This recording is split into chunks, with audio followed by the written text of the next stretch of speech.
Yeah. Good evening, everyone. My name is Aveen Dayal. I am a PhD scholar at IIT Hyderabad, and I will be conducting the live sessions in today's slot every Monday, basically from 7 to 9 p.m. And there will also be other live sessions conducted by other TAs during their time slots, which is Tuesdays and Saturdays.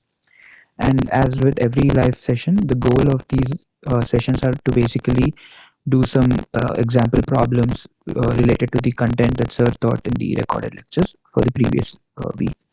And also, in like we followed in the previous live sessions, we'll also be doing some code walkthroughs along with some example problems. And yeah, so I'll start sharing my screen and we can start with this week's content.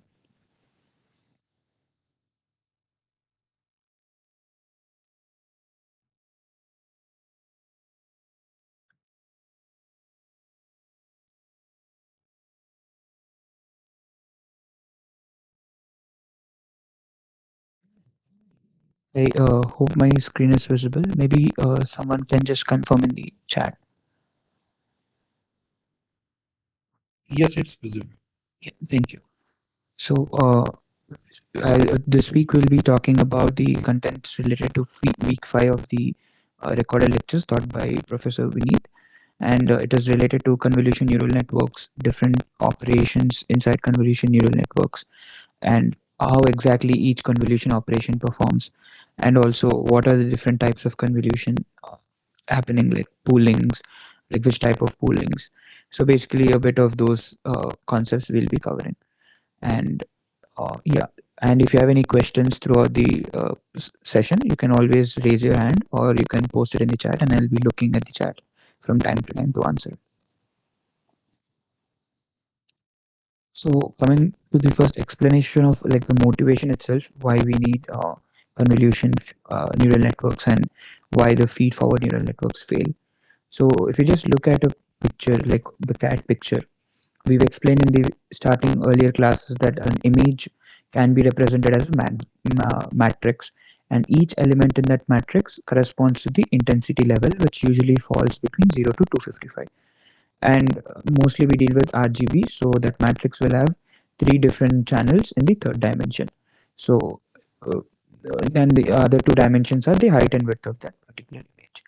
Now, if you consider any regular image, usually when we click with our phones or in general, whenever we capture images, those are all of relatively higher dimensions like 1024 cross 1024 or something around those. Even if you take the low resolution one like 256 cross 256, even that multiplication generates to a huge number of features basically. If you consider each element on that matrix as a feature, so 256 cross 256 features we will be having from a low resolution picture. And using 256 cross 256 input features, the hidden should be at least that many number of input features, right? So the hidden layer node should be at least 256 cross 256. Similarly, more and more as we go deeper, we usually try to create more and more hidden nodes in particular hidden layer. So as you can see, already the problem over here is that the dimensions are increasing exponentially, and the processing, compute processing, which takes to do is also a lot. So we can't directly use any feed forward neural network to solve the problems related to images. And also, one other drawback of these images, of these feed forward neural networks for images, is you lose your local represent what do you say local relations in the particular image. Like for example, if we look at this cat image, the eyes are always together, so that we know that if this is an eye, somewhere around the local region another eye will fall. And similarly, ears can be seen in that way, or in general any pixel and the surrounding, it is correlated with its surrounding pixels in some function way or the other. And using this understanding that image objects in an image, the contents of that object will lie close to each other in a local space, people have come up with something termed as the convolution neural networks. And those convolution neural networks basically take advantage of this surround local spaces around a pixel, how they're related with it, takes advantages of this concept, and then people keep on doing it for multiple hidden layers, and then we get a final model. And as you can see in the slide also, this is another example that if you take a 200 cross 200 image, then there will be approximately 40,000 hidden units. Because if the input itself is 40,000 hidden, 40,000 units, then the hidden should be at least 40,000. And the matrix, which is like the connections, right, which we make with the input with the hidden, it will go easily around approximately 2 billion parameters. And this is a lot of computation if you say 2 billion parameters if you use a single simple feed forward neural network. As a example, I think I might not be correct 100% about the number, but I guess ChatGPT 3 itself was around some 1 trillion parameters, and ChatGPT 3 can do so many things, not just image classification.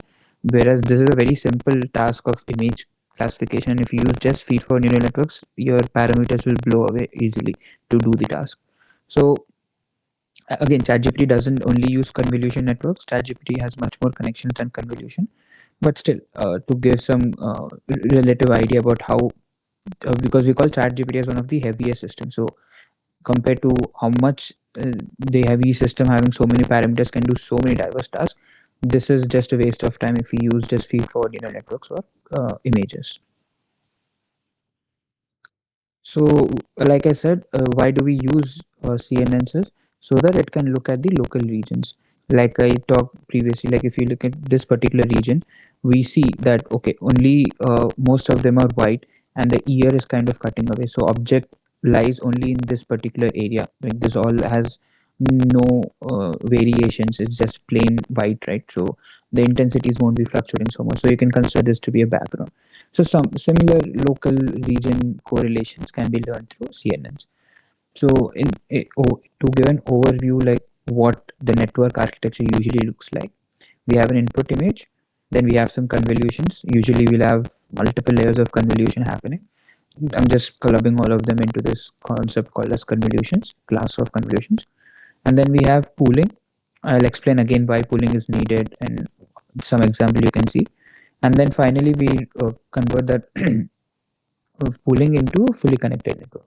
I'll also explain why do we need to convert it into a fully connected network, and further on we can see how each particular class is advantage. What is the advantage of using those classes basically? So coming to the first basic operation, convolution. So as you can see, we usually use something called as the kernel or the filter matrix. And uh, just a second, I'm just admitting.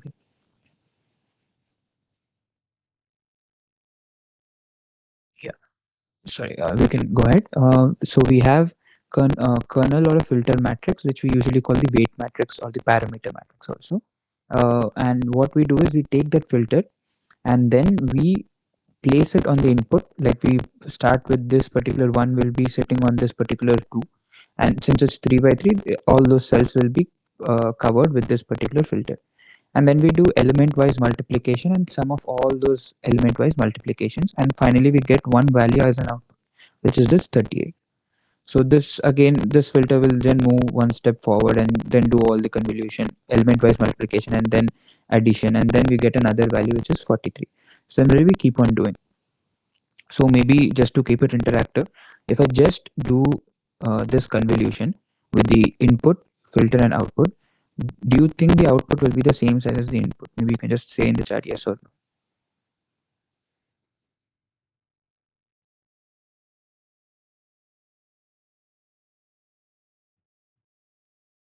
no.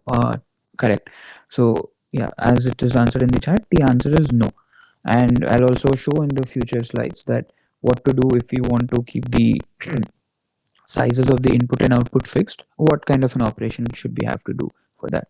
But for now, for a simple convolution, if nothing is mentioned, then we always assume that the output will be of a smaller size as much as compared to the input. So let's go a little bit more in depth about how we perform convolution operations on an RGB image. Because here we assume the channel input has only one particular matrix, one channel. But what happens if it is RGB? So consider this particular image. This is a 32 cross 32 height and width, and 3 because it has 3 channels, R and G and B. And now all we want to do from convolution is we want some kind of extracted features such that we can look at only objects which have been extracted using that local region preservance, and then we are able to easily say what that particular object image belongs to, like which class that particular image belongs to. I'm talking in this particular session regarding the image classification task, but same concept of convolutions can be used for harder tasks like object detection or semantic segmentation. I think those will come in the next few weeks. But yeah, uh, all of them needs this knowledge of local region having similar correlated features, and we have to focus only on those small local regions. That concept will be captured through convolution networks.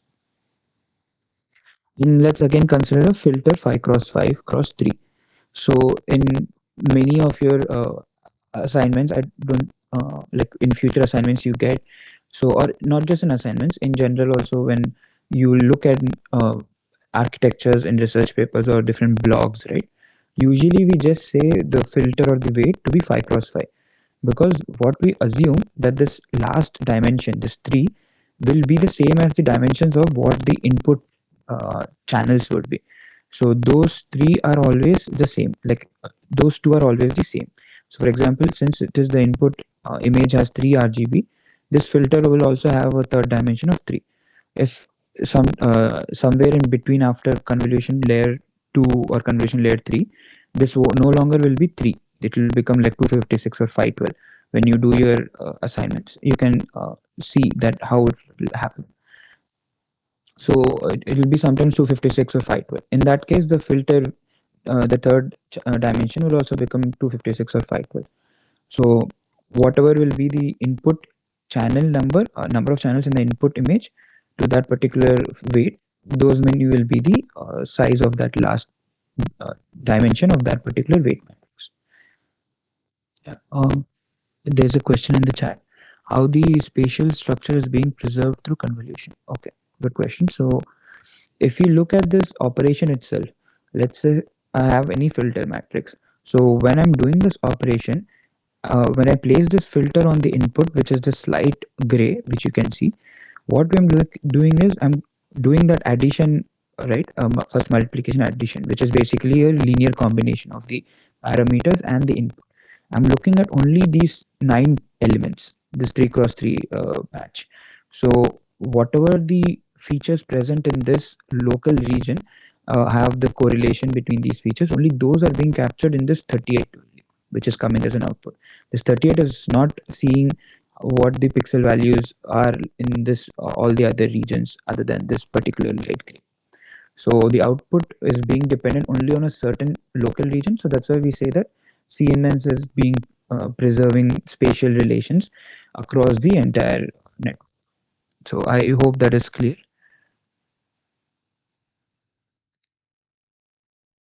Yes. Yeah, okay. Thank you. So moving on. So I talked about the weight matrix dimension. The last dimension should be the same as the channel number of channels which we get from the input to that particular weight. So now once we have these two elements, which is our input and our filter, then what we do is we take that 5 cross 5 cross 3, we just place it along that particular uh, image, and the 3 will go across. So that is the reason why the number of channels should be the same as the number of elements in this third dimension, is because you place that weight matrix and that depth, along the depth it will always be the same, because we are maintaining these two dimensions to be the same. And then we do the typical element wise multiplication and the addition of all the elements which are there multiplied. So what happens with that element wise multiplication is basically we form this W transpose X plus B, which is basically one of the separating lines in that final classifier which we'll get, right? Final classifier, it forms some boundary between the two classes. That is what happens. So that boundary can be seen that each convolution will what is each convolution will basically help in creating a smaller part of that entire big final boundary which is being formed. So you can see that all of these convolutions put together will give that final curve of that boundary, and each convolution will be a small part in the curve. So that's why you see this W transpose X plus B, and then you again you'll send this to some activation function like we do for feed forward neural networks. And once we do this, one particular type of convolution, I'll like since we didn't mention the any other requirements, I said convolution will always reduce the size, and after doing this, our size will become 28 cross 28 cross 1, because each 5 cross 5 cross 3 when convolved with 32 cross 32 cross 3 will give output width to be only 1, but the size and height will reduce to 28 cross 28. And one particular such output we call it as activation map. It's just a terminology which we call it as activation map. And now, depending on number of weight matrices or filters we give, those many number of activation maps will we get as output. So if I have now the second filter, which is 5 cross 5 cross 3 again in the dimensions, and then we have and then we use that second filter to convolve across this input 32 cross 32 cross 3, and we get the second activation map, which is this 28 cross 28 cross 1 in the green color. Yeah, there is another question in the chat. How many filters are there in the 5 cross 5 cross 3? Are there 3 filters? Can we have different values? No, 5 cross 5 cross 3 is one filter. Now, if you want to represent the filters, we usually use 4 dimensions to represent that filter. The first is how many number of filters we want. We'll first write that over here. It will come in the next slide. How many number of filters we want? Let's just say I want 10. So it will be 10 cross 5 cross 5 cross 3. So I have 10 filters, and each filter is of the size 5 cross 5 cross 3. Yeah.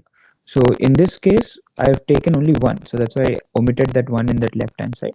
When if there's nothing mentioned on the left hand side, we can say that this is one filter itself. So to define any filter, actually we need 3 particular numbers, which is their height, width, and channels. So like I said, now if you want 6 5 cross 5 filters, if you use it in terms of notation, we do 6 cross 5 cross 5 cross 3, or we can also write like this: 6 5 cross 5 filters, and the third is assumed to be the same as the input channels which we are getting, and then output after this particular convolution layer, you get 6 cross 5 6 cross 28 cross 28. So the 6 is coming from the different filters which is being used, and the 28 plus 28 deduction is because of the convolution layer which is happening. And we stack, like is written over there, we stack each of these particular filter output over each other, and we say that okay, this is my final output from the convolution layer, and all these final output, all these stacked will become the input to the next convolution layer. Yeah, there's a question in the chat. Are the feature map and activation map both are the same? Yes, feature map and activation map both are the same. So it's interchangeably used in certain cases. When sometimes we say feature maps, sometimes in the future also you'll get to know when you use these bigger networks like ResNet 50, ResNet 101. They use say bottleneck features also. It is also basically output of these convolution layers and everything. So you can interchangeably use feature map and activation map. Okay. So this is how a typical convolution happens. So maybe uh, any questions or anything, you can post it in the chat. Like there are already been questions, but yeah, maybe I'll just take 1 minute so that you'll understand this operation which has been happening. And if there are any questions, you can just unmute and ask. Just remember the dimensions and all. It should be clear in your head before actually using PyTorch, and also the way we write the dimensions.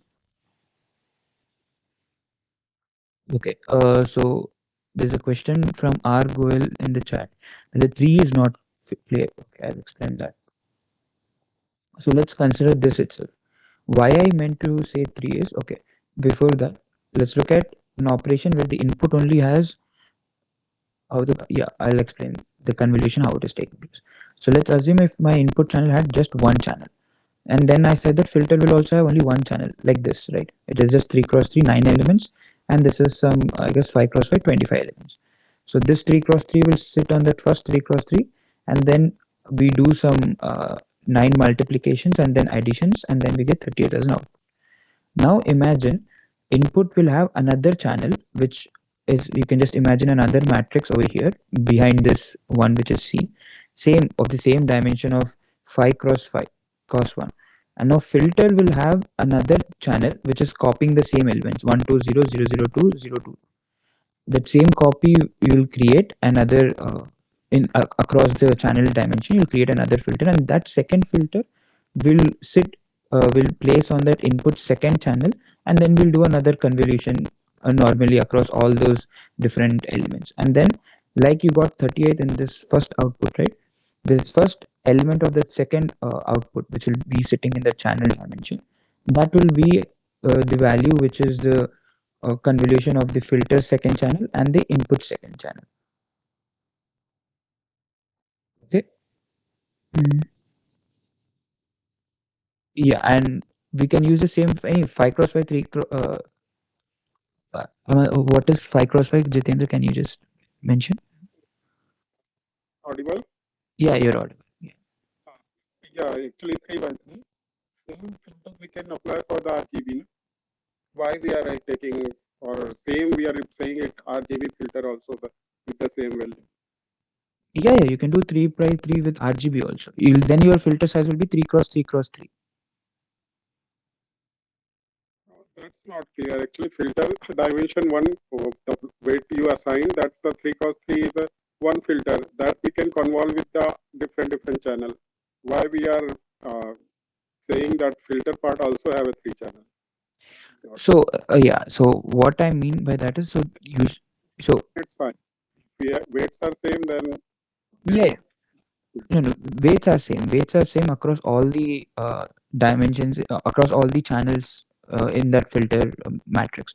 So if I say I have three filters, if I say 5 cross 5 cross 3, right? So in that uh, channel dimension where we are saying 3, right, we're just copying this 5 cross 5 across those 3.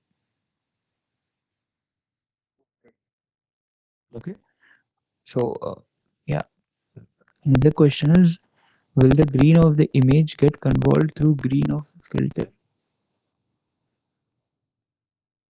when we actually create 5 cross 5 3 because it is redundant, no unnecessary 2 channel value are same, then it is repeated. No, it is not repeated in that sense. So, you see, because input will have different channels, right? So, input will have, let's just say, three channels: channel one, channel two, channel three. So, channel one convolved with filter of channel one of the filter will give one output, and similarly, channel two convolved with channel two of the filter will give another output, and we'll add up those two output, and the final output you'll get. Filter matrix dimension suppose matrix 3 cross 3 9 element only required, but you are saying if for the RGB we are again making 3 cross 3 into 3 for that will be 3 3 is a 9 9 into 3 27. Okay, maybe let's think about this. So if you're saying 3 cross 3 is needed for RGB, how are we doing across the three channels? Like now convolution, I'm doing it placing only on one matrix, right? Now if you use RGB, there'll be two more matrices behind.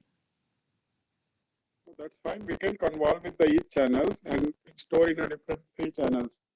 Why we need here filter itself, that's the way.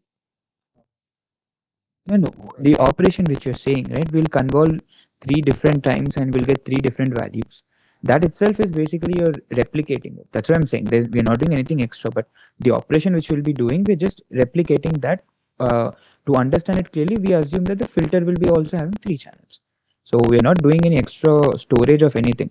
We just, for understanding sake, we say that the filter will also have three channels, and each of the channel filter will perform a convolution with the corresponding input channel.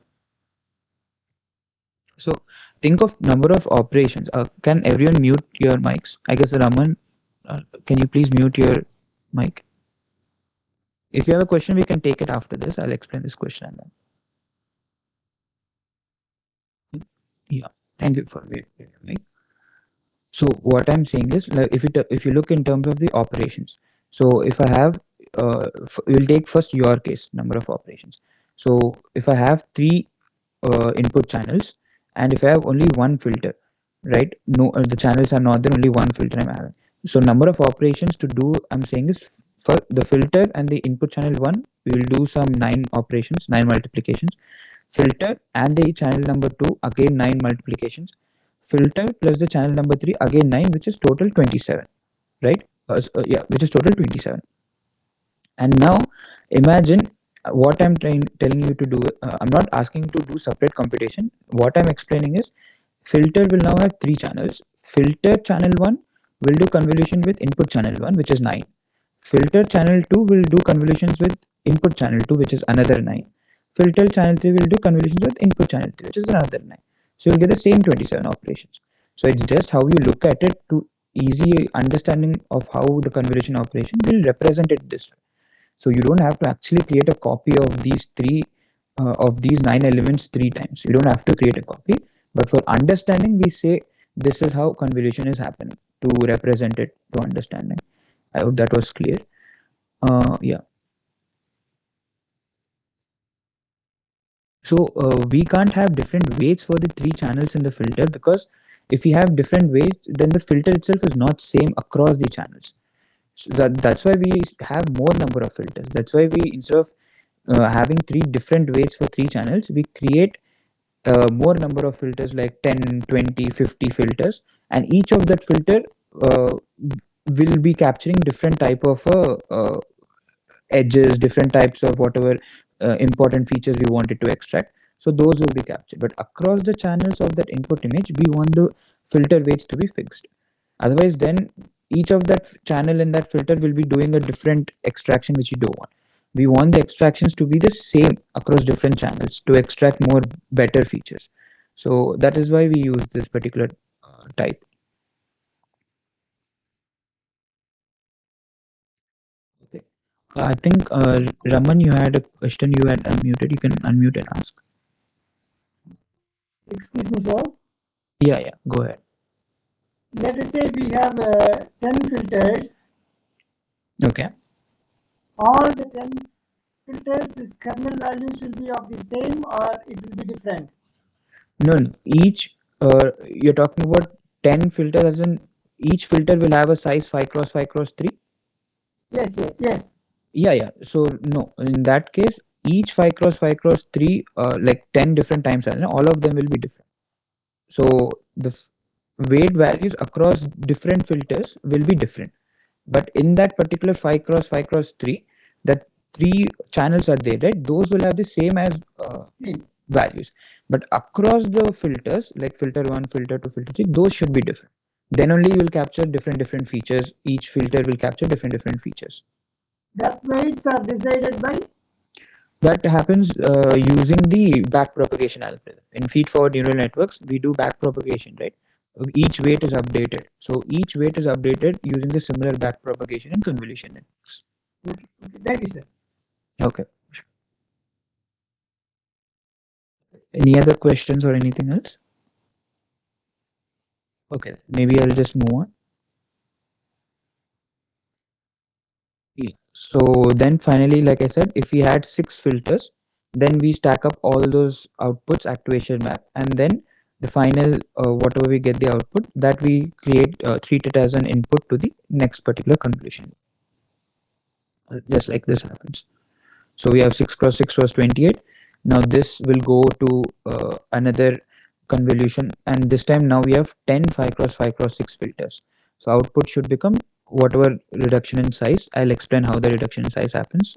And 24 cross 24 and 10, because we use 10 filters. And then we keep on doing for how many ever layers we want to be in that particular neural net.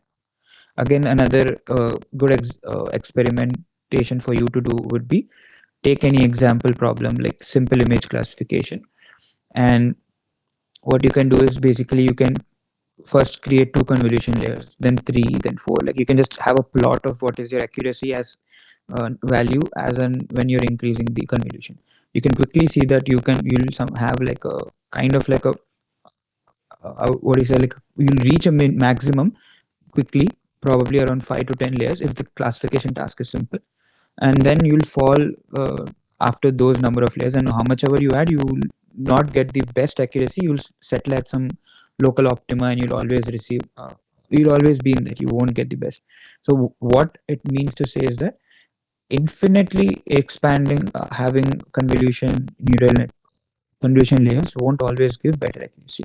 So it's not that a layer with 100 convolution operations. A network with 100 convolution layers will always give better accuracy than a network with 10 layers. It actually depends on your task, what task you're doing, what optimizer you're using. There's so many multiple factors that goes.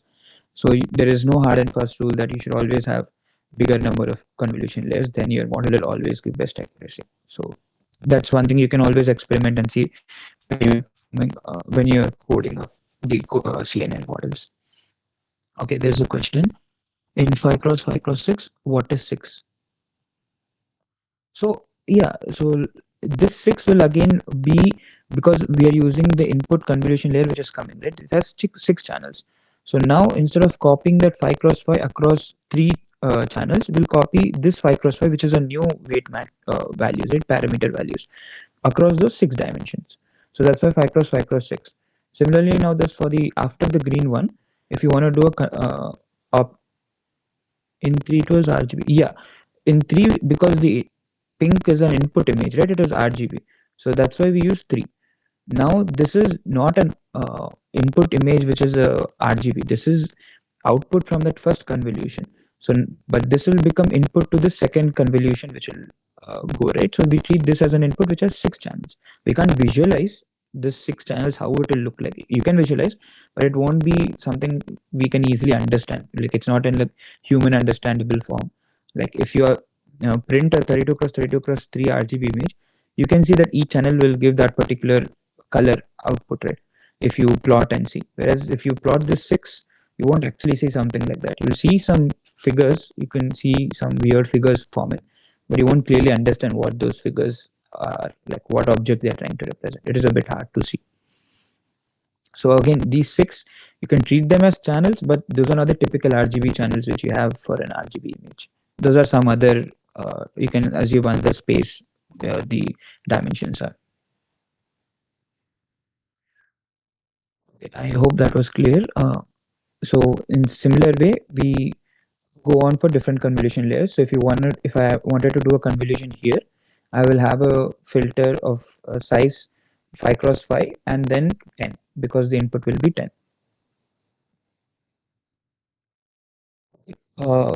Coming to another question, stride and padding we use, right?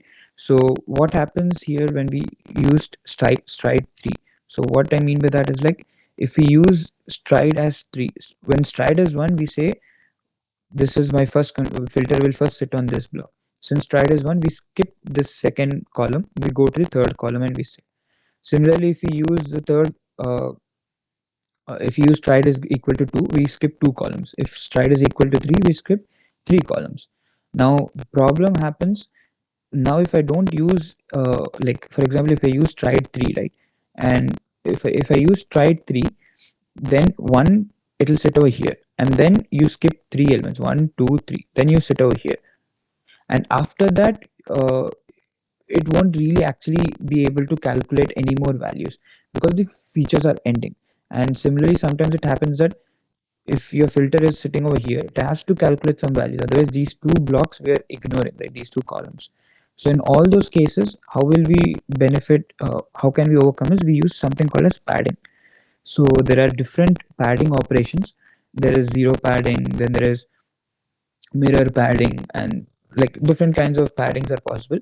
Very simple is zero padding.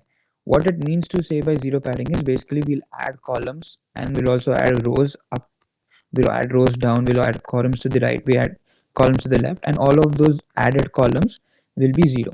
And how many number of columns we add, that actually depends on your filter size. So basically the intention is to make the input and the output size the same. We basically do so many number of paddings. So in the starting, initially I said that after convolution, the size of that height and width of the output will always be lesser than the input. But if you want to maintain that height and width of the input to be the same as height and width as the output, then we have to use this padding. And how many number of padding we do, how many columns we pad, that depends on what filter size we are using, whether it's 3 cross 3, whether it is 5 cross. So I hope you get the concept, right? Why we do padding and everything. So in chill, when you're implementing it in the code in using PyTorch, you don't have to count how many. Yeah, continue. how we define stride here, just jumping or is not matching that pixel. Stride is defined just as the movement, basically. Like if stride is there is no stride, then we keep on moving one after the other. If we say stride one, we miss alternate columns. Is it sticking with the jump? Yeah, yeah. We call it the jumps. Yeah, you can call number of how many jumps you're skipping. You call that the stride.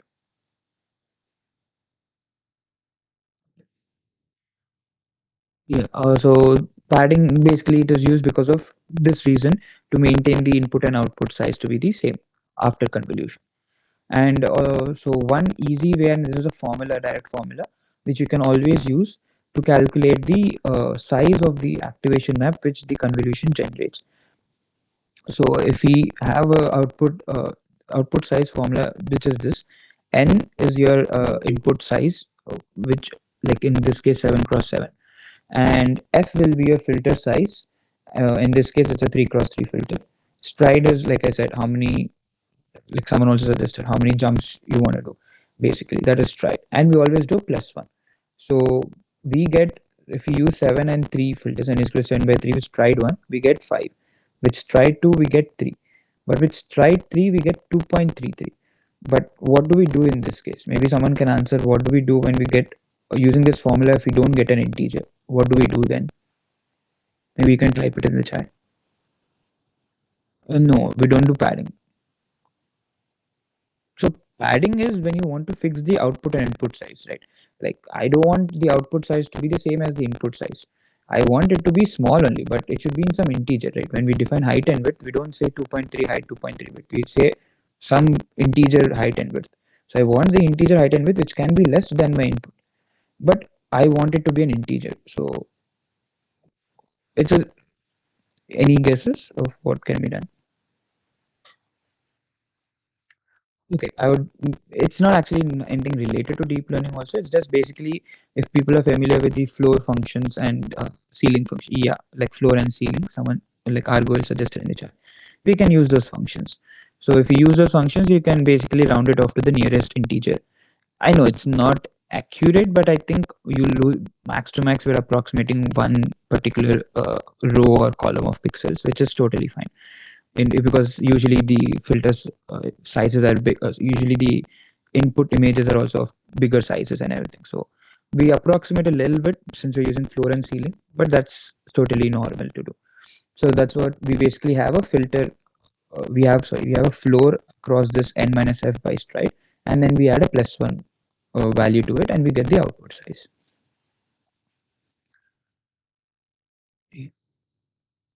So this is another example of padding which I talked about. Like if you want to maintain the if all the whites are basically the input is 7 cross 7, and if you have a 3 cross 3 filter with a stride 1, and then we also pad with one what do you say, we also pad with one particular layer. So and since we do padding, the input and output will be the same, so the output will also be a 7 cross 7. So now instead of sitting directly on this particular what do you say, first convolution which was happening on this, it will sit on this where we consider some zero elements also. Now this to do that so that the output size will be the same. So you can just think of all the things which I explained, and maybe this you can summarize. So usually also PyTorch follows certain notations like what all input should go. So PyTorch usually accepts a volume. Note that I'm saying volume over here and not a, 3-channel input, because initially we'll input to the convolution neural network, we'll get 3 channels, which is RGB because it's a RGB image. But in between the convolution layers, input won't longer be only 3 channels.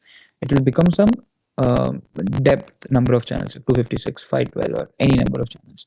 That's why we call it a volume of that particular size. That's why we use the term volume of size, width and height, whatever we get, and the d1 will be the number of channels of that particular tensor what we get. And this convolution layer usually requires 4 different hyperparameters. First is number of filters. That's a hyperparameter because each of this can each of the like more the number of filters, more number of features you can get extracted. Again, there's a limit. It's not always that more is the better, because after a certain point you will just get redundant features. So you don't have to go to infinity. And then also, at what should be the filter size? So how much in that spatial region should I see? Like if it's a maybe someone can say, why use a 3 cross 3 or why use a 5 cross 5? So how do you think the width of that filter, right, size dimension can affect the features extracted? Like maybe someone can give an example, any example if they know. Maybe you can just raise your hand and I'll ask you to unmute. How will the effect be if I use a 3 cross 3 filter size or a 5 cross 3 5 cross 5 filter size?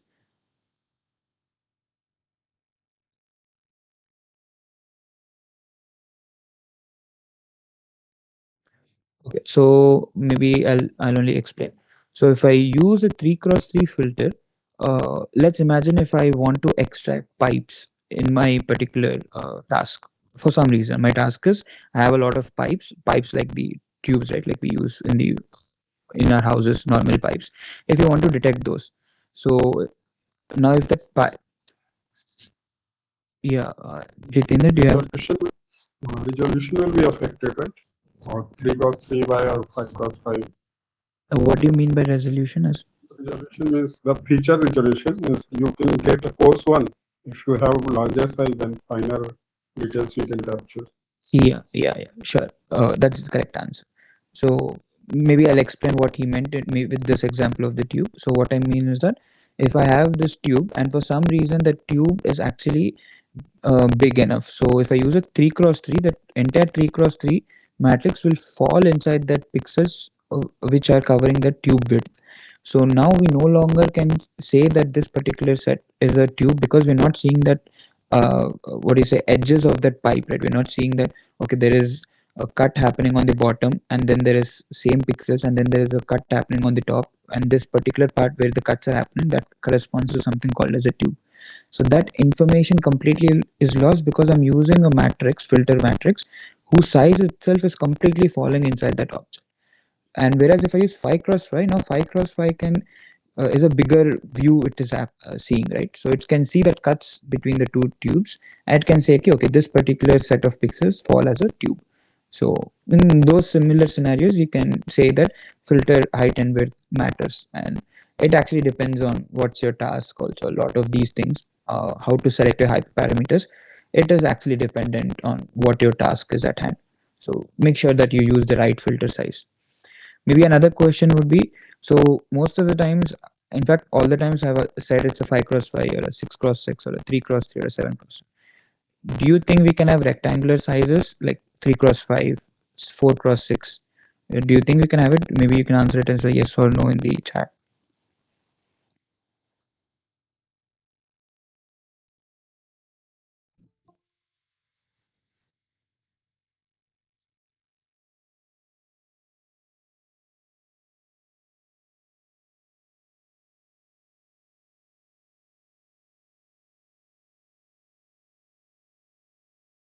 Okay. Yeah, maybe I'll. Okay, there's a question in the chat. Where is the plus one in the formula? So, Goel, the plus one in the formula is the first one which you said. So, the plus one is after the entire fraction. It's not in the denominator. It's outside that entire fraction. So, sorry, I'll make that more clear when I upload. So, that plus one should come outside the fraction. It's not in the denominator. Yeah. To repeat the question, my question was, can we use a filter whose height and width can be of different numbers? Like till now we used a filter it's a square filter, right? We use 3 cross 3 or 5 cross 5 or 4 cross 4. Can we use a rectangle filter? Can we use a 3 cross 5 or can we use a 5 cross 7? So is it always necessary that the filter should be of square shape or can it be a rectangle? So okay, if you're saying rectangle is possible, can you then have a similar reasoning like what will be the difference between that square uh, filter and a rectangle filter? Like why do I have to use a rectangle filter?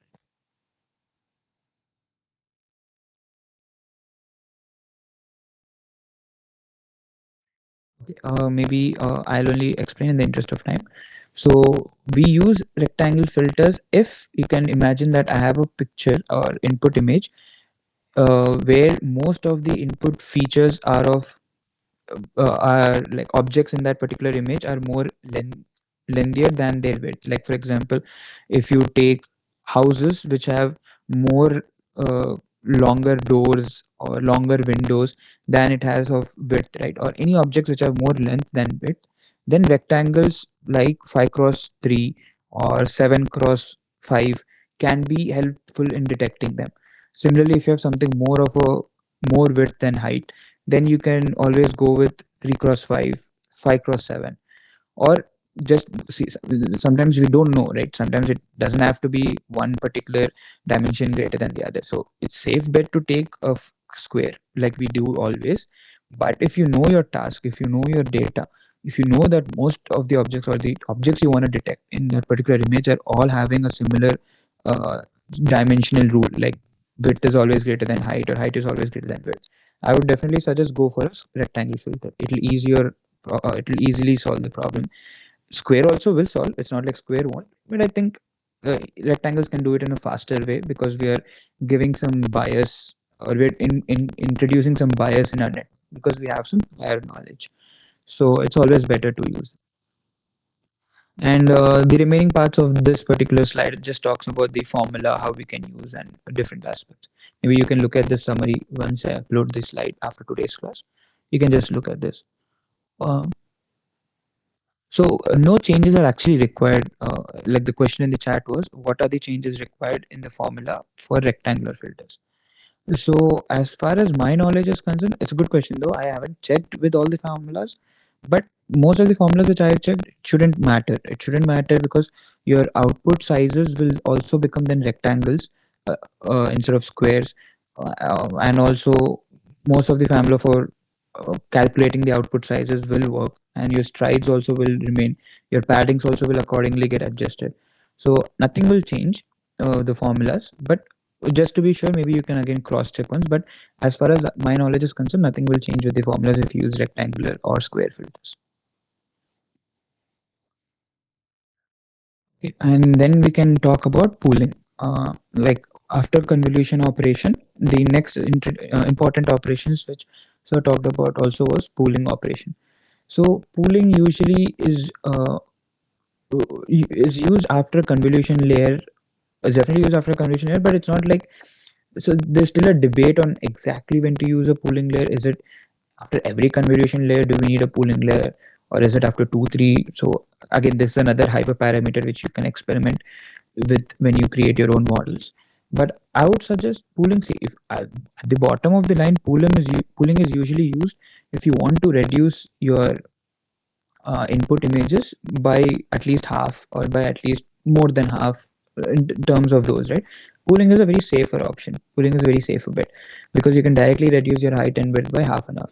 You can still use convolution with a bigger filter sizes, but that is just computationally expensive. And pooling operations, it's usually very simple operations. Like you either find a max or you either find an average, and you don't have to think much about more introducing extra parameters. You can just, because max pooling or average pooling or any other type of pooling, we don't have any parameters in them. We are just doing some operation on that input. So number of parameters will still stay the same, and you can still get some new statistic as an output, basically. Yeah. So as a question posted, so it is used alternatively. It's a very standard approach. People mostly use alternatively when you don't, like, it's a very go-to approach, but there is no hard and fast rule. It's not necessary that you have to use only alternatively.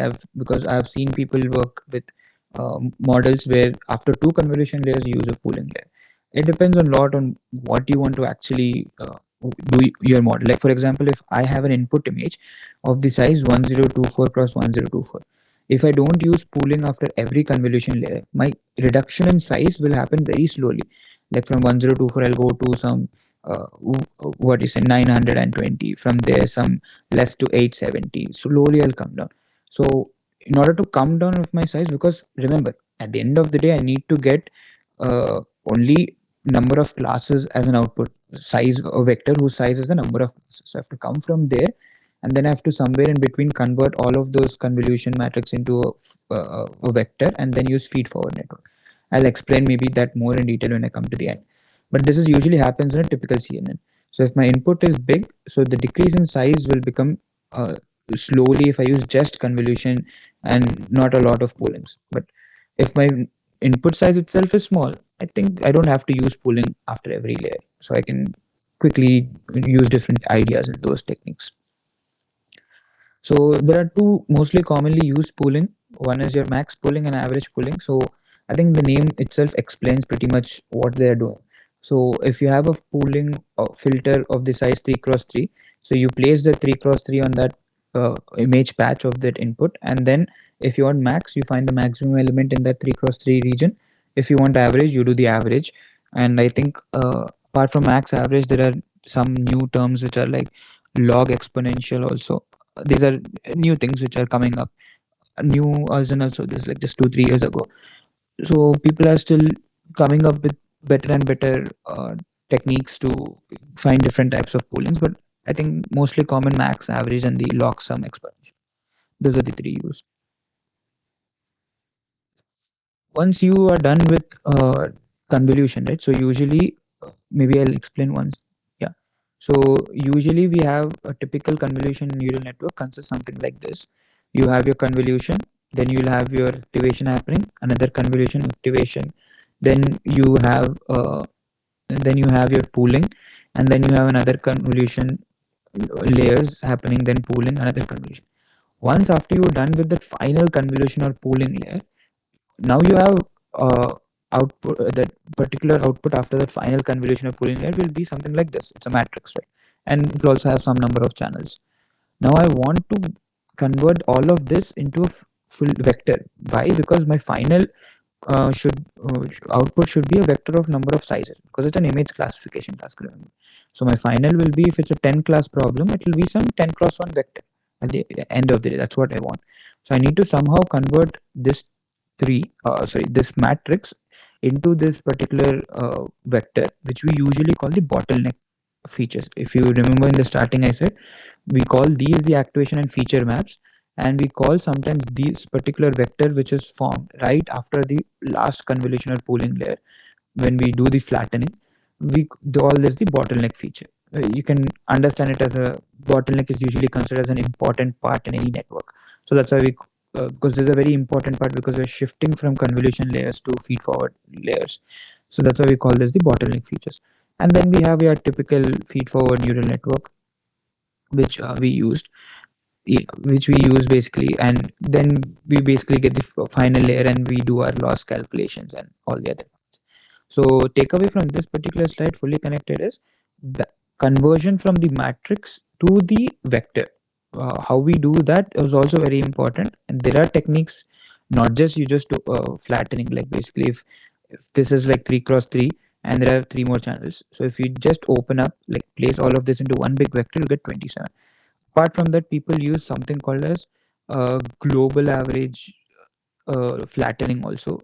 Basically, they find some other statistic using like averaging or other statistic, and they make a vector out of it. There are many techniques possible. There is no one best technique. You can always take a look at how to create a bottleneck layer after my convolution layer in PyTorch. You will find different operations which you can use, and you can test around and see. Yeah. There is a question in the chat, Raman Raghuram. Can you say more on computational cost? Okay. Do you mean the computational cost for the pooling? Maybe you can unmute and or you can enter in the chat. So when you meant by the computational cost, did you mean when I talked about pooling? In the computational cost, the questions are asked for depth wise or point wise or 2D convolution wise. Computational cost, what do you mean? How the computational cost is related to the So- kinematics? Yeah. So one thing you can think of computational cost is the multiplications which happen, right, between the convolution operations. So if you look at this particular, convolution, there is a 5 cross 5 cross 3 values, and we have to multiply and add, right? So number of multiplications and additions can be considered as a computational cost. If you assume each operation of a multiplication and or addition, it will take some time c in your system, right, in your uh, laptop. That c, how many times are we going to do that c? Because we'll have to do some 27 multiplications, and then I think approximately if we have that 5 cross 5 and 3 cross 3, uh, we'll have some 15 or something additions. I might be wrong in the numbers. So each of that c will be repeated so many number of times. How many times will that c be repeated? That usually people talk in terms of computation. So if I am assuming you're using these terms maybe because you've come across convolutions which are called depth-wise convolution, depth-wise separable convolutions and everything. In those terms, we usually talk about computation. So normal convolution, it basically takes more computations because you do element-wise and then you add across all the elements across all the channels. That takes a bit more number of computation cost, which means basically more number of that C repeating. Whereas if you take a different type of a convolution called depth-wise separable convolution, you don't have to naively multiply and add. There's a technique over there that's beyond the scope of this particular session where you reduce that number of times you're repeating that C. And we say, okay, now my operation, if you follow this, it will be lesser computation cost. I hope it was clear. Okay, thank you. Yeah, sure. Okay, sorry, Goel, I missed that question. Let me read the question. Purpose of pooling is not clear except reducing size after all. No, purpose of pooling is not just reducing size. We are reducing size, but we're reducing size without any further introducing any further parameters. So it's not just a mere reduction in size half enough, right? So if you remember in the starting weeks of the course itself, there were something called as point-wise operators, local operators, and global operators. So poolings are all global operators. You're looking at the entire image together or the input together. You're looking at all the pixels in that input, and then you're finding out. Sorry, not all the pixels in that at least region, right? So in that particular region, you look and you find a global representation of that particular region. uh, I wouldn't. Terminology might be a little bit confusing. When I say global in this aspect, it is global with that particular region. You look at all that region, and instead of randomly giving a number to it, you look at an important statistic, either a max or a average, because these are different statistics which can tell us about how this region is doing. So we're doing that without any further computational cost. So that is an important thing, because without that we can't just reduce. We can do a normal reduction like half enough without considering any statistic, which won't give us good results. If you want to get a statistic, we usually use parameters up until now in convolution. But we don't want to use parameters also, then we use pooling operations. I hope that was clear. And another question was rail. Just a second. There's another question. I'll just answer that and I'll come back. So another question was ReLU after every convolution is not clear. Please.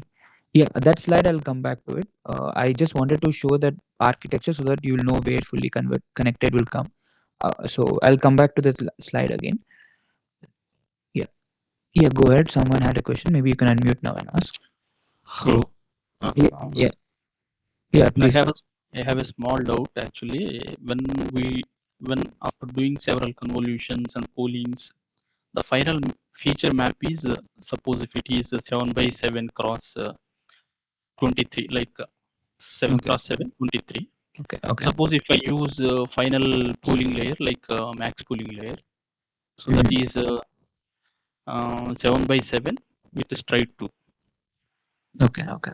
So is it equal to the global pooling layer, global max pooling?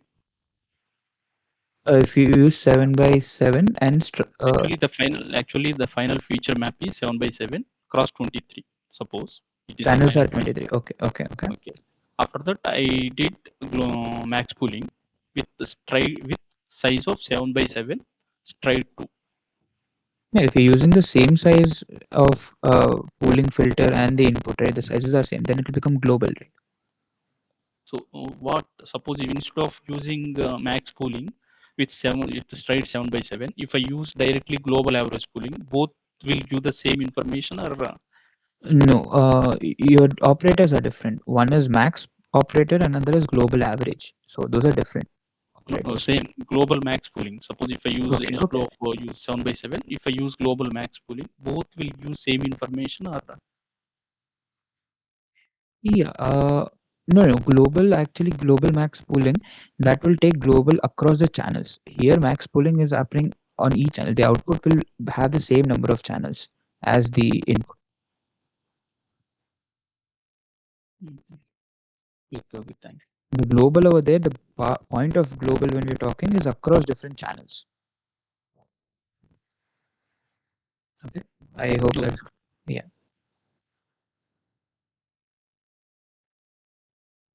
And one general suggestion for everyone to clearly understand what is happening or any questions you get, like maybe instead of posting or waiting for the TAs to reply on the discussion forum, especially when you're not understanding any operation, easy thing is to just use them in your PyTorch collab notebook, because all these are very easily simplified in PyTorch. Like you don't have to sit and code anything. All of these are like one line, 2 lines of code. That's it. So you can take any input image, and there are plenty of basic cat dog images available. You can just use that, and you can do all these information. Even if you want to do some custom, you can only create some random tensors, right?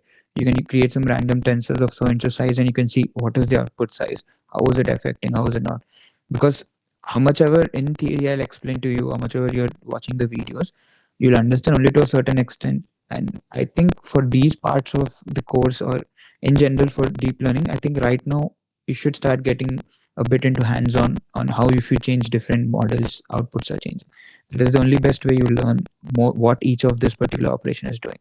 Otherwise, it will be hard for you to just visualize from now on without actually coding.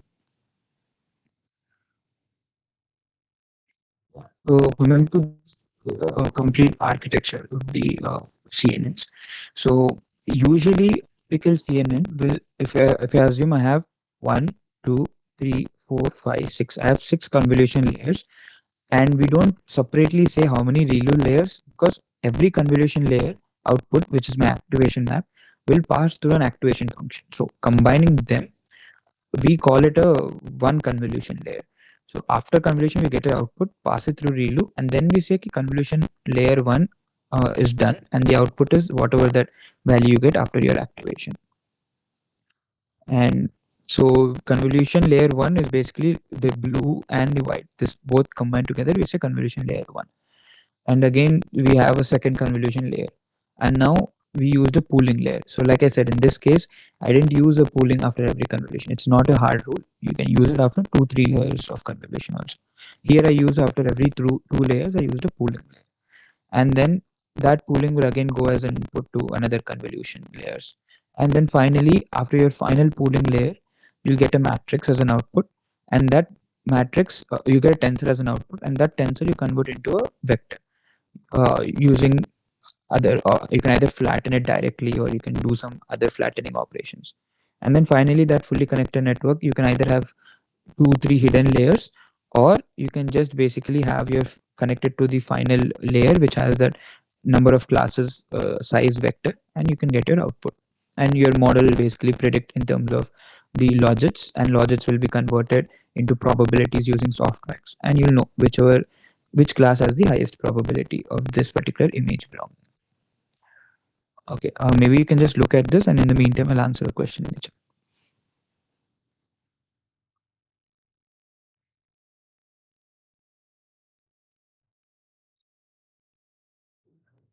So, like your question related to ReLU, so it is important because I don't know if you attended my last week's session. Over there, I talked about how non-linearity is needed because it pushes the data. I mean, it creates classifiers which can have curvy shapes.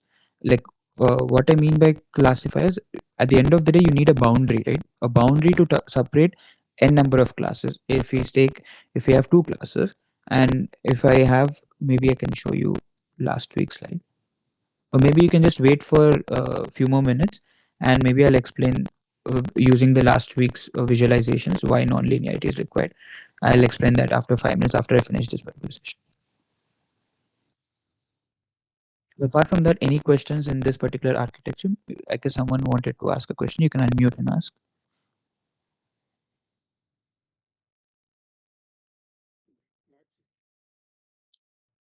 Can you please repeat it? Your voice is very low. Hello. So max pooling is also kind of ReLU or what? It's a different. No. Max pooling is not real. Max pooling is just dimension reduction. Dimension reduction, yes, but in a way, in a smarter way, not just simply reducing the dimensions. ReLU is different. ReLU is an activation function.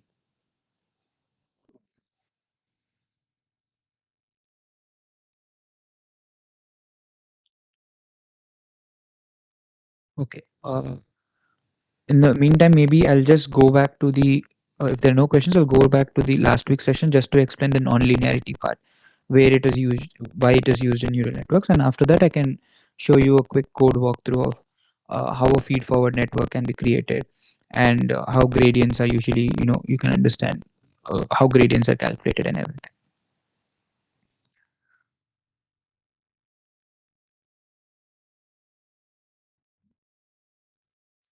Am I audible? Hello. Yeah, you're audible. Your size you have made, this size, the dimensions would be also decreasing. That image box you have each step. Yeah. From, Yeah, okay. those will decrease. I mean, it's not visible in this, but those will be decreasing. Okay, thank you. I mean, if I didn't use any padding, it will be decreasing. If I used padding in between, like for probably 1-2 layers, if I used, it won't. But if I didn't use, it will decrease.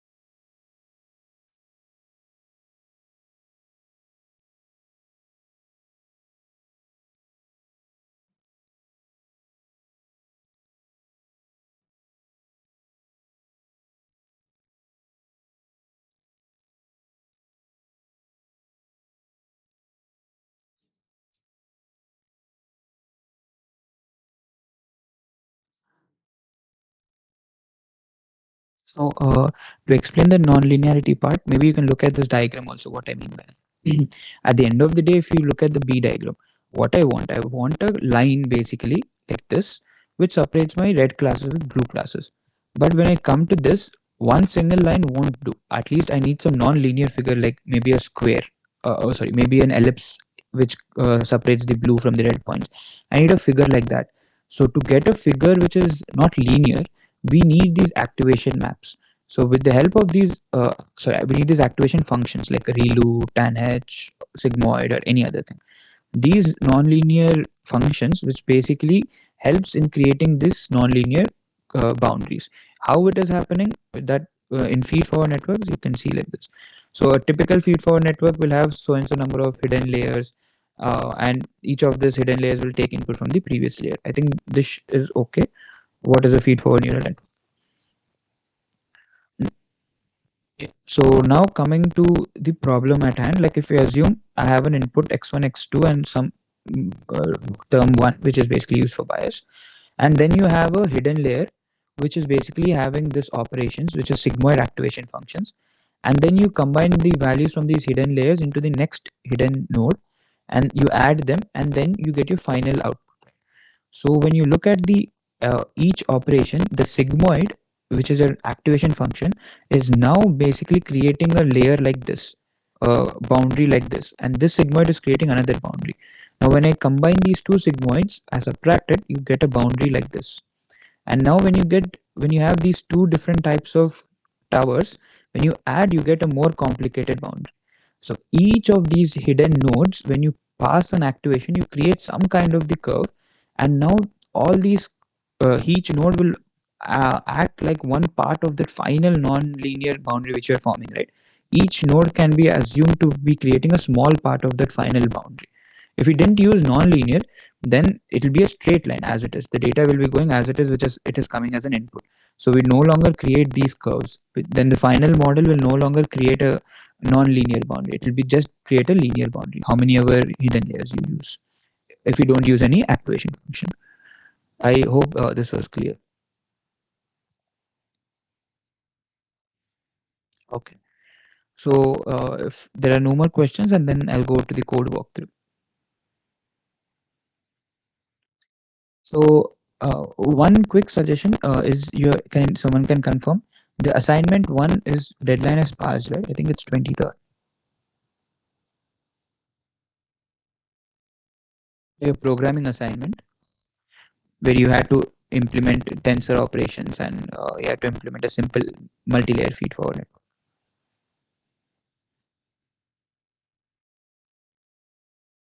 network. Can someone confirm if it was done? Okay, yeah.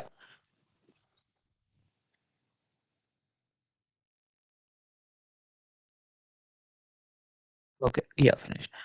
Maybe our goal we can take up that explanation once I go through the code walkthrough. Maybe after that we can take up that explanation because other people are also in the class. Maybe we can do that after the code. So yeah, in your assignment also you had to figure out certain parts about creating a multi-layer perceptron, and I think there was also some questions about the gradients and all. So I won't go in depth. I think you'll be getting solutions for that also soon. I'm not sure. Maybe you can ask in the group discussion forum. I'll just maybe explain in terms of PyTorch because in the last week session I explained how different tensor operations can be used, how different tensor operations like multiplication matrix multiplication, then different statistics, and how you can generate different normal distribution or get data from uniform distribution. All those operations I've explained. So continuing from there, I wanted to explain certain important things, libraries like modules or grad, autograd. So what do these things do? I will just give a high level picture so that it will be easier for you to implement your further assignments. So keeping a simple, keeping creating a simple MLP is the task of this particular code block. Before you create any particular network or of your own, it's always very essential that you import this particular library called nn.module. So what is this library nn.module? It does is it is basically an API which is telling the PyTorch at the backend, which will create a computational graph. Basically, it is telling that particular back graph that this is a network. Make sure you create nodes, or basically in this case, each of that convolution layer or each of the hidden layer. Make sure you create those nodes and make sure that for each of those nodes you ask whether you need a gradient or not, and also what will be the forward pass when we're doing through that network, what will be the operations that are involved, like what are vector operations or matrix vector multiplications that are needed, and what will be the backward operations that are needed. So you don't have to mention all of this. In general, basically, this is what NN module takes care of. It basically collects information of what your network architecture should look like. So it's very important that whenever you create a class, if you want to create a deep learning model, you always inherit this class nn.module. And then the first one is basically defining what are the different dimensions that my input and output should be like, and how many hidden layers I want and everything. So this step, right, super, it is basically invoking that NN modules construct. So people familiar with OOPS, they can understand what the super is doing. So then after that, these are just some basic conditions like how many hidden layers I want. If I mention any hidden dimensions, then I'll have more hidden layers. If not, less hidden layers. So this is basic code logic. But what I wanted you to understand is basically how you create n number of layers. Like each of these layers will have some hidden linear layers, and then you'll have some other operations like ReLU on top of it. So all of those layers you combine into a list, and this list you will send it into something called a sequential. So what this nn.sequential does is it takes that list of all the layers you want it to be, and now it basically creates a connection. Like if you can imagine again in terms of graph, it basically creates a graph like, okay, this is my first node. This is connected with an arrow mark pointing towards the second node, then third node, fourth node, and everything. Those all structure will be formed through this nn.sequential. which is a part of that bigger NN dot module library. And once you do that, now you create what your forward function should be. So forward, what you wanted to do, you basically take your input X, you do some transformations, and then you send it to your main network. You get your hidden output, and then hidden output. Always remember that the output which you get from your model, right? It will always be in terms of logits. Logits are not in the range of 0 to 1. So we want those logits to be converted into softmax or log softmax. I think the difference was small. I think log softmax can handle terms when one of the element goes to 0, so it can handle terms better. But yeah, what it's trying to do, softmax or log softmax, is basically it is trying to convert all the what do you say logits which we got into a 0 to 1 probability term. So now your output will be having some n number of nodes which is equal to class size, and then each of that will have a value between 0 to 1, which is saying what is the probability of that particular class as the final label for the input image. So this is what your forward function is trying to do. There's a question: what is in layers as argument to sequential?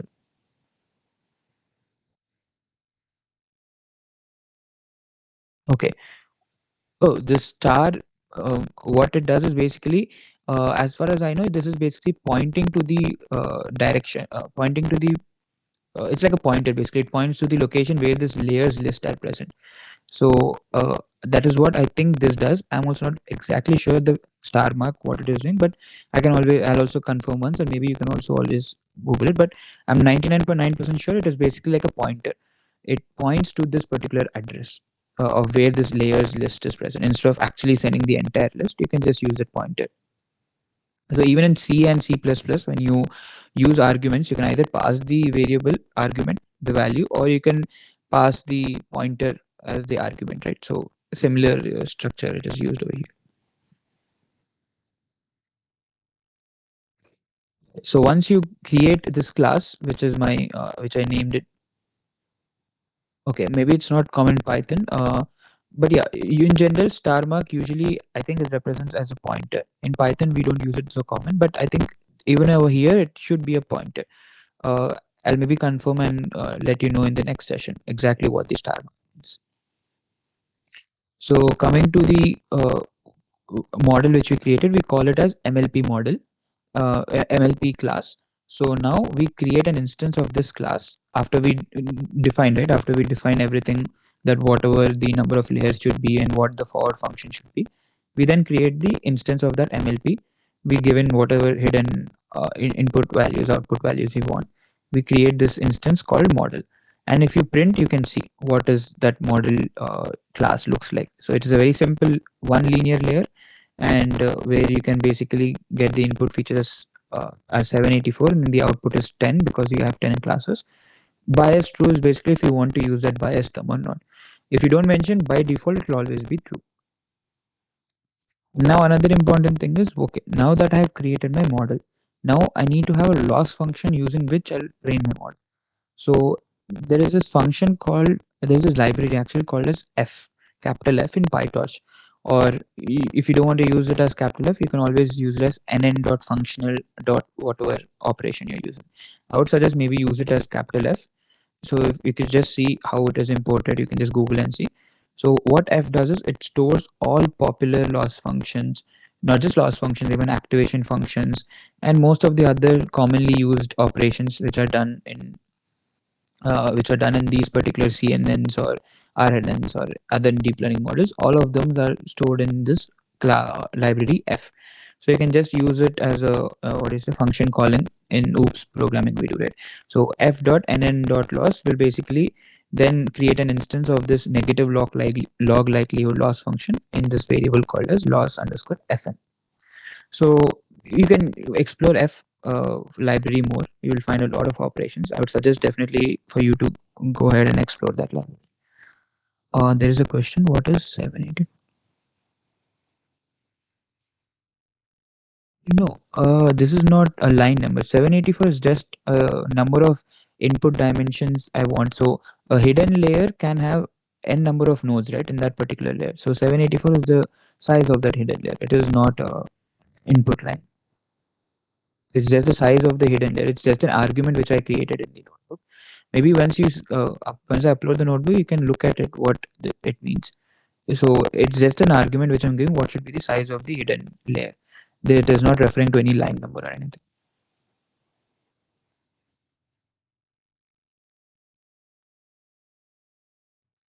Okay, so you can either implement your so yeah, size of the hidden layer is the number of neurons in that hidden layer. We call it the size of the hidden layer. So for example, if you look at this, particular exam architecture, this is my input. My input has basically 0, 1, 2, 3, 4 nodes, 4 number of neurons, and so my size of the input will be 4. Now my first hidden layer has just 2 neurons or 2 nodes, so the size of the first hidden layer is 2. Similarly, my final hidden layer or my output layer will have how many? 4 as the neurons, and the size of that will be 4. So we refer to the in dimensions which I mentioned was these basically. Yeah. So we can always use maybe I'll explain the auto.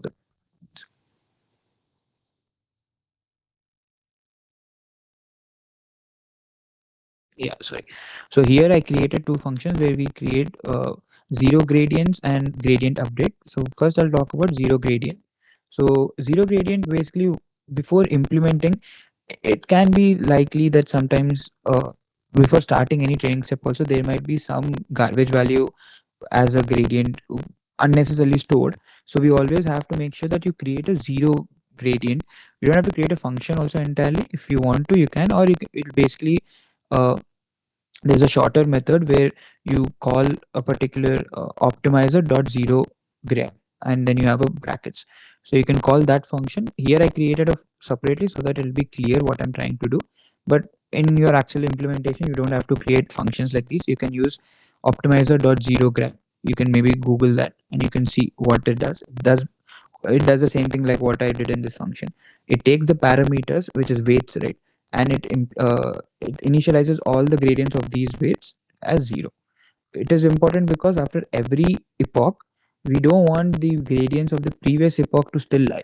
In that case, then you're going in a backward gradient descent direction, which we don't want information to leak from other epochs. So that's why we always make our gradient zero in that particular epoch, and we keep on iterating, or like we keep on updating our gradients so that our gradients are now not getting biased from previous iteration.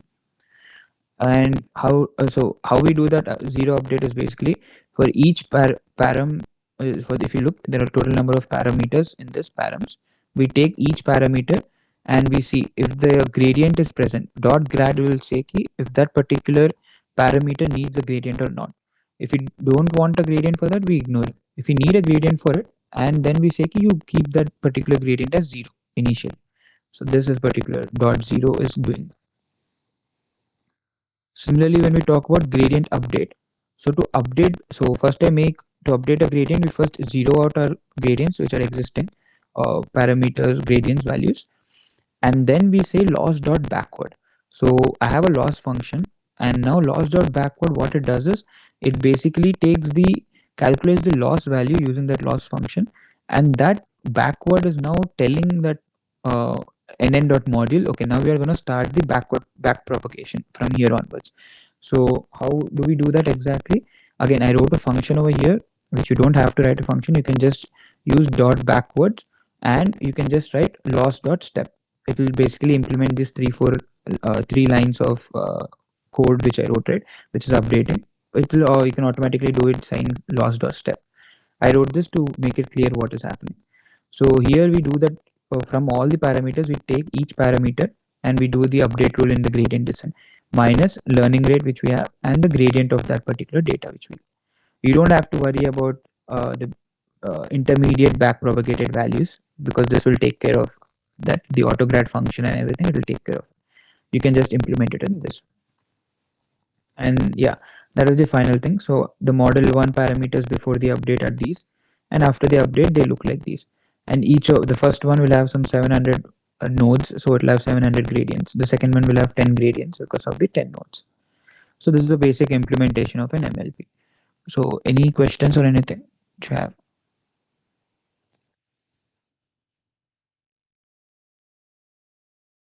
So this is what I wanted to basically teach for this session. I'll explain that doubt one of the student had about the ReLU and CNN. Apart from that, if someone wants to leave today's session, so this is what I planned. If you have any questions, you can stay and I'll answer the questions.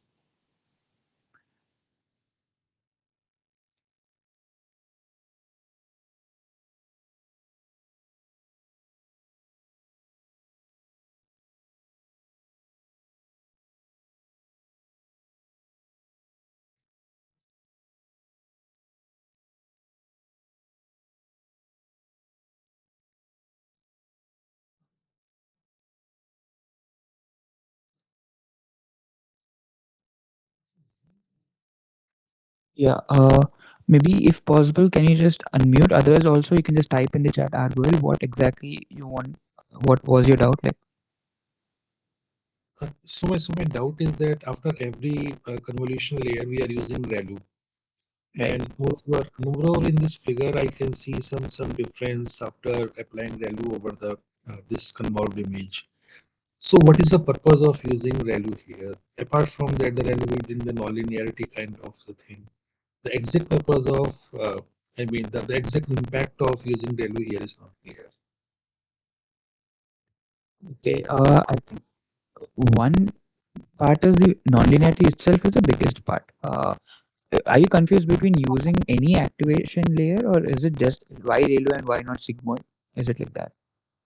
So even the purpose of, bringing nonlinearity here is not clear, except that it's okay that using the nonlinearity we would be able to draw a decision boundary which is not linear. But then what is the purpose of drawing the decision boundary here, wherein the image itself is convolved and we do not know that, what is there inside the image? If a small Okay. portion of the image is visible, then we are applying the ReLU here again. No, no. Okay, maybe I'll explain it in these terms. You have to understand it in terms of the final decision boundary won't form after the final convoluted layer. So it happens in such a way that these small ReLUs itself, what you're giving the input convolution, and then you're applying a nonlinearity. So those ReLUs itself contribute to the distinction of the features, because if you visualize the features of the convolution which are happening, so convolution, after doing convolution, you can see some edges being detected of the cars.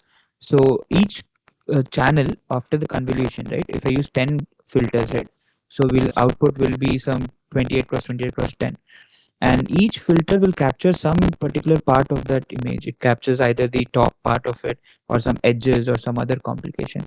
So in each of these feature space, we want the ReLU to basically create a boundary between the two classes. So we want the ReLU to push it into a space, subspace, where we can actually make the nonlinear boundary for them.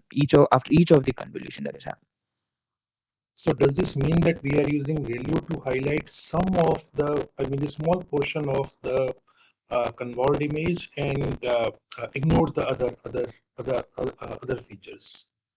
In a way, yes. In a way, we are trying to tell ReLU, because imagine this is all happening in a loop process, right?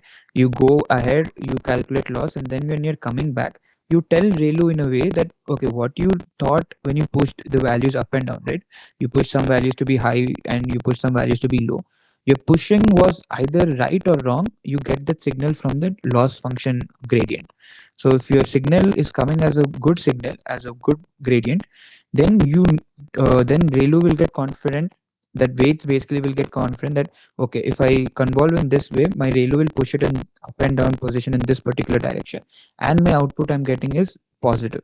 So you have to see it in that particular loop direction. So it's not just that one particular pass you're doing and the ReLU will push them in the non-linear space where it can form more distinct boundaries. It's not like that. It's the constant process, and in that constant process, you need all the time to push the data into a space where it can be clearly distinguished. So that's why we use ReLU. I hope, is that clear? Yes, yes. And but then the related question is that how this backpropagation thing is different from the backpropagation in simple neural networks, because now we are taking, I mean, this spatial thing into the consideration. Oh, it's different in the sense because now if you look at the simple convolution neural networks, so maybe I'll just show. Maybe you can look at this fully forward. This particular Hello, hello, yeah. Uh, sir. Can I ask? I'm actually explaining another doubt. Can you just wait for 2 minutes? Okay, sir. Okay. Yeah. So yeah, if you look at the feed forward networks, and if you look at this particular blue, so this particular blue will get an input from 1, 2, 3, 4, right? And then when I'm calculating the back propagation, I need to calculate gradients of that 1, 2, 3, 4, and because those partial derivative values will be used in the back propagation of these particular nodes. Now, similarly, if you think about a filter, right? Now that filter is doing a convolution. Each of the filter, like that node, is basically getting involved with all the pixel values. So now the gradients, the partial derivatives have to be calculated with all the pixel values, which inputs are coming from all the values when because it is going across the input image, right? So the calculation of backpropagation will become different, but idea remains the same. Idea is the same, but number of partial derivatives you'll have to calculate will become more. Okay, so the backpropagation shall propagate till the level of the till the level of setting up parameters for the individual filters. Is this so? Sorry, can you please repeat again? So the propagation here will get propagated back till the level of setting parameters for the individual filters. Individual filter. True, true, true. Okay, all right. Thank you so much. We are good now. Yeah. Okay. You can also again just a quick add-on on that. You don't have to always go back to all the filters which are there because maybe in the future you can see how you can freeze certain filters. We say we don't want to calculate gradients for those filters, so you can see in the future lectures about how you can want to freeze only parameters which you don't want the gradients to be calculated, and how can you use parameters for only certain set of parameters for which the gradients can be calculated. You can see that in the future classes, but yeah, you can always think about it in that direction. Okay, going to the next question, Pradeep, you can unmute and ask.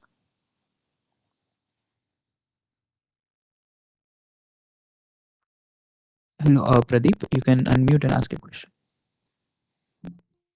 Okay, sir. Am I audible? Yeah, yeah, you're audible. Yeah. Sir, I want to ask if I want to learn programming in Python for convolution neural network from basic, then what book I can prefer and from where I can learn programming from basic? So, if you're talking about learning from PyTorch for convolution neural networks, then best option is you use PyTorch official tutorials itself. You Google for PyTorch website. In their website, there is official tutorials from basic. They explain how to create a convolution neural network and how to define loss function, how to create the training loop, and how to finally do the evaluation. I think no book is needed. You can just follow the official tutorials. If you're in Python basics, then like using NumPy, Matplotlib, and Pandas, then I think you can take up data camp courses. So those are free of cost. YouTube, it's available and also on their website. So you can take up the basic data science courses from data camp, which tell you how to use NumPy, how to use Matplotlib, how to use different pandas, and how can you load the data, create mathematical operations and all. Sir, PyTorch is not the package of Python. And it's not inbuilt in Python, but it uses Python language, but you can't Python like PyTorch doesn't come under Python. It uses Python, but it is not a part of Python. Okay, sir. Okay, sir. Yeah.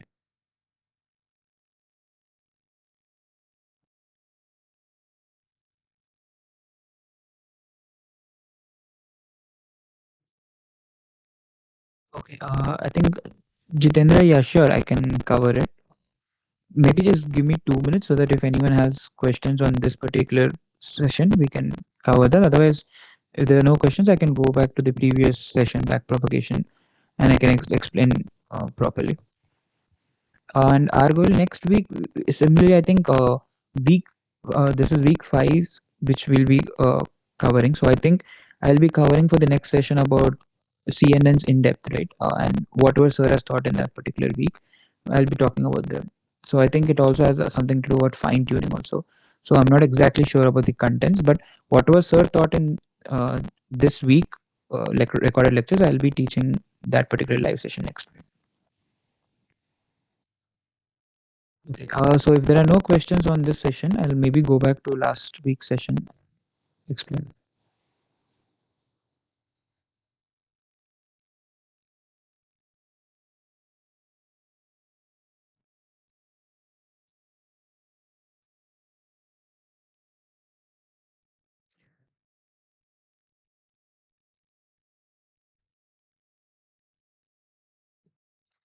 So I hope, sorry, Srividya, your question about programming, programming questions on final exam, those are logistic questions. I would suggest you to put it in the discussion forum in the NPTEL portal, because I don't usually prepare exams or assignments, so I'm not sure what is included and what is not. So logistics, I would suggest always post it in the discussion forum. Those are the best people who can answer. So Jitendra, I think you have understood the forward pass, at least, like how the non-linearity. Yes.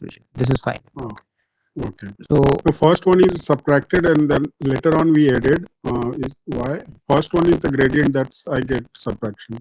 But no, these are not Uh, gradients. No, these are okay, there's no gradients at all in this. This is just forward pass that is happening. forward.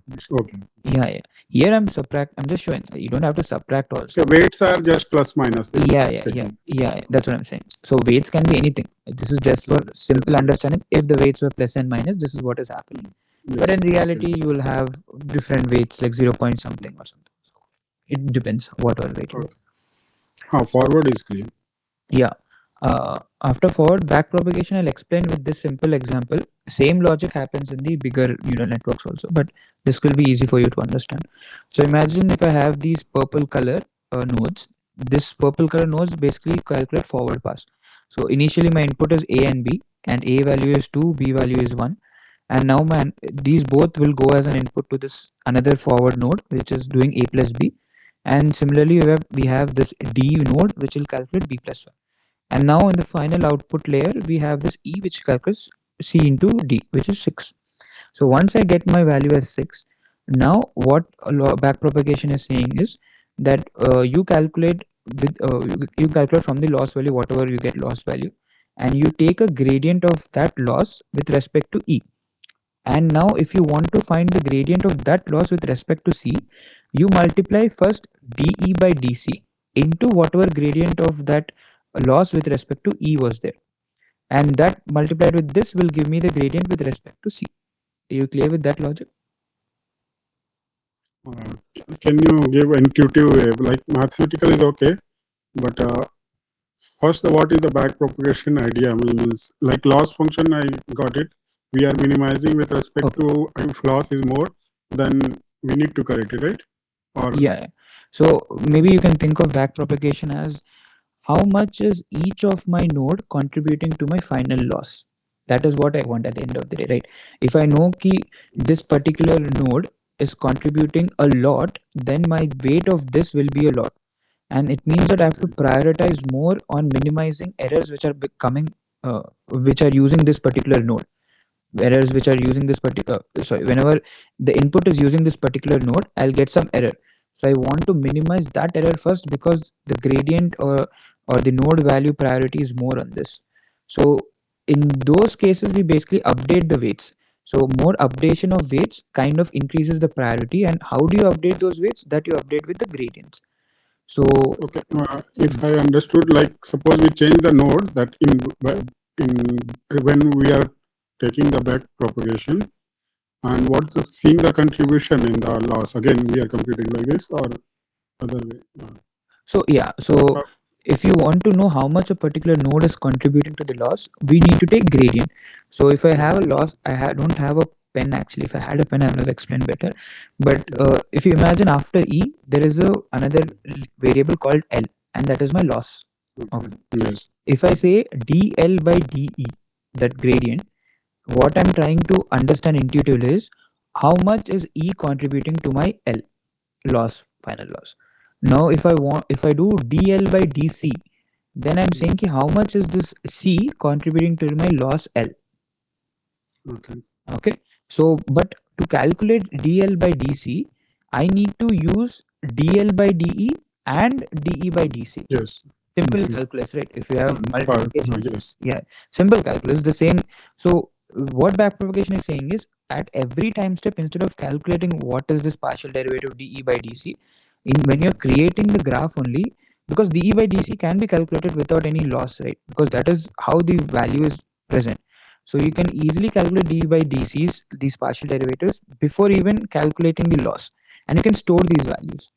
And when you want to calculate the back propagation of dl by dc, you already have what is de by dc. You multiply it with now what you just calculated, dl by de, and you'll get the final dl by dc. Okay. So, are you familiar with the product rule of differentiation? If I have two variables u and v, and I multiply You know, one at a time. exactly one at a time, same thing. Imagine, because E is again nothing but C cross D, right? So if I'm doing dl by de, and I want to do de by dc, I can calculate directly over here. Mm. So maybe you can just look into that product rule of differentiation and see backpropagation. You'll easily connect the two. If you keep the two formulas side by side, you can easily see that the both are same basically. Mm. All we do is basically keep on using that partial derivatives which we calculate in these yellow boxes. We multiply with the gradients of the from the front purple box. So if you want to calculate for A, what we do is dc by dA into dl by dc. We'll get the gradient for A. Mm. So the same logic we apply for fully, like imagine all of this now, the same color coordination if you use for these purple marks also. Purple will be these, and I didn't, obviously in this I didn't mention what are the partial derivatives, but you'll always calculate the partial derivatives, and you first go in the right side direction, do a forward pass, and once you're going backward, you keep on multiplying with the partial derivatives with the purple gradients, and you get the previous layer gradients values. So in that sense, you keep on going backward until your final input. Okay. So it was just propagated once, or it will be keep on in like of induction. It is forth and backward, or just one time. No, one time forward. Propagation we do. Okay. But propagation we do while we will travel backwards. Yeah. Or again we do the forward and then again backward. No, This induction. No, only one time. Only one time forward we do, and then only one time backward update we do for all the weights. Okay. And then that is basically we consider as one step is done, one iteration is done, and then we go to the second iteration, one forward pass, then one backward pass. Your session was there because actually I see the live session. It was a earlier recorded video I found of sir, where I can find your. It's there in my so in portal. If you go under the live sessions, that's why I'm portal, the course portal. Under the live sessions, there is something problem solving sessions live from June 2023. In that, if you just click, there are links available, YouTube links available for previous sessions. Okay, I will go through it and revert you back for more questions. Actually, I joined late, but and I'm comfortable with the C, C++, and computer vision I'm familiar, but Python is new for me. So just for syntax wise, but I understand the flow. So I will catch with that time. Okay. Sure. Thank you. Thank you. Yeah, your session was really great. Okay. Thank you. Okay. Any more questions from anyone regarding any other topic or this week's sessions or anything?